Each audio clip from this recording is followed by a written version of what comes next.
এখানে দাঁড়াস না, পাবি না তুই। সেই ব্রাহ্মণ নাহলে হাতে দিতে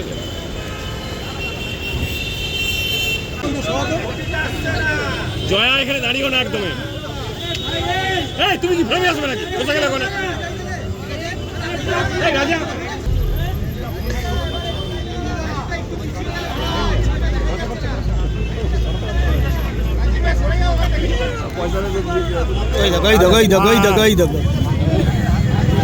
মোবাইলটা নামান দাদা, সামনে মোবাইলটা নামান।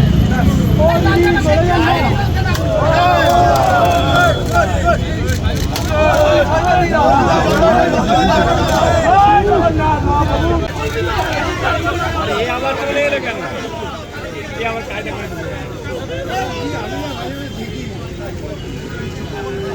উঠছে উঠছে উঠছে।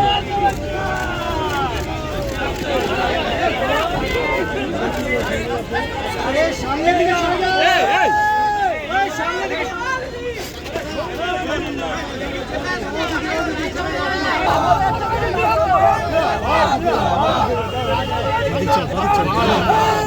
চাপা যাচ্ছে না।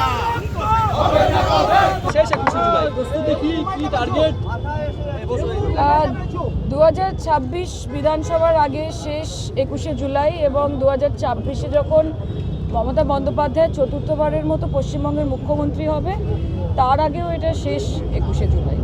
কাজে আমরা জানি যে প্রত্যেক বছরের রেকর্ড এবার ভেঙে যাবে, ছাপিয়ে যাবে এবং সমগ্র পশ্চিমবঙ্গ থেকে লক্ষ লক্ষ মানুষ ধর্মতলায় 21শে জুলাই সোমবার উপস্থিত হবেন এবং ধর্মতলা একটি জনপ্লাবন, একটি জনসমুদ্রে পরিণত হবে।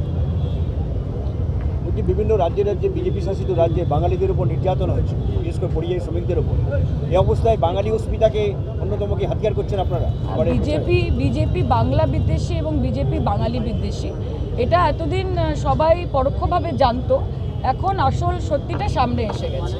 কাজে আমরা বরাবরই জানতাম যে বাঙালিদের প্রতি এক বিশেষ ঘৃণা কাজ করে বিজেপিদের মধ্যে এবং তাই বিজেপি শাসিত রাজ্যে সেটার প্রতিফলন আমরা দেখতে পেয়েছি।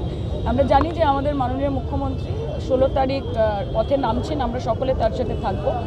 বাংলা বাঁচানোর দায়িত্ব, বাঙালিকে বাঁচানোর দায়িত্ব অবশ্যই আমাদের সবার এবং তাই আমরা এই লড়াইয়ে সমবেতভাবে একসাথে আছি।